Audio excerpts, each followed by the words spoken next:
Macro photography has changed the way I view the world. When you look through a macro lens, you see things very, very differently because you see more detail.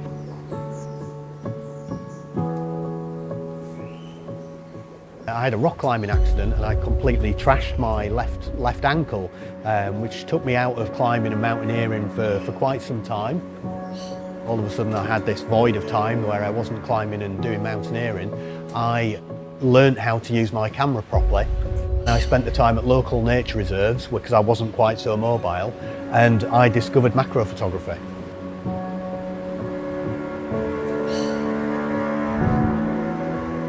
Moving from a 5D Mark IV to an EOS R5 has been an absolute game changer for me for macro photography.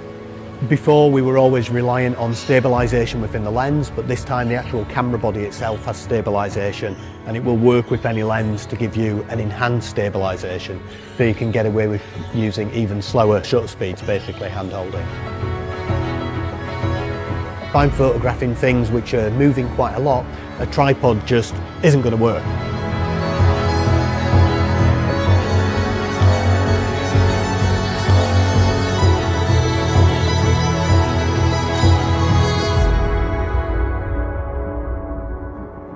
The 100mm focal length for macro photography gives you a reasonable working distance with a nicely compressed background.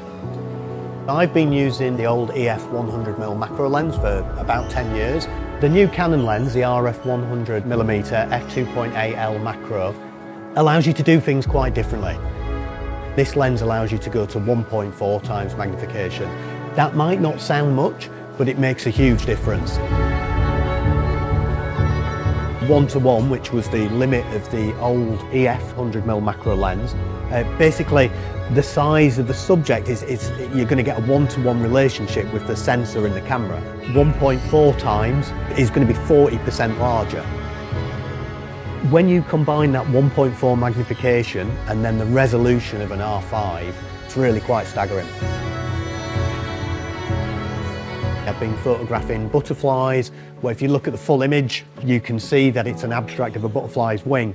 But when you zoom in on that 1.4 magnification and 45 megapixels, one of the images I could see today, you could see the individual butterfly scales, I could see iridescence of the light of some of the hairs on the butterfly's wing. It's really quite staggering. Because you have got stabilisation in both the lens and the body, that basically means I can get away with using ridiculously slow shutter speeds.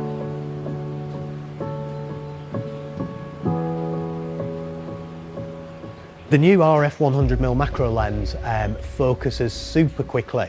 This lens actually has two motor systems in it, so it can jump across that range really, really quickly.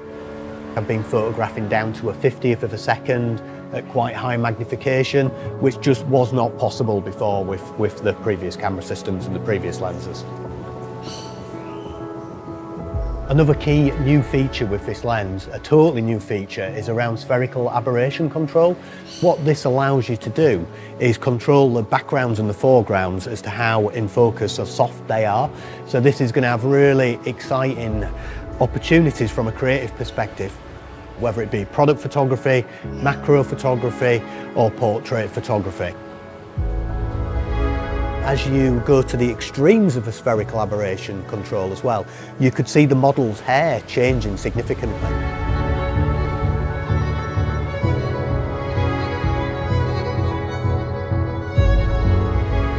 For doing those head and shoulder type portraits, it's a really great lens.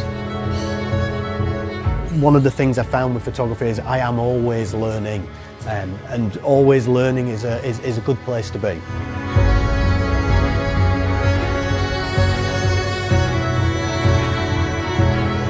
Using the new lens with the R5, for me going forward, is really, really exciting.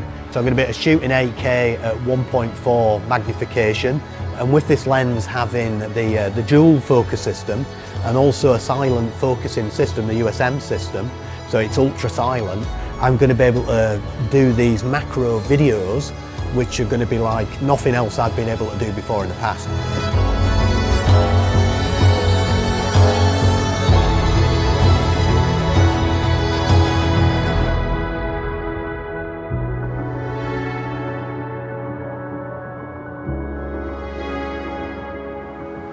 It's going to open up a whole load of different creative opportunities. I can't wait.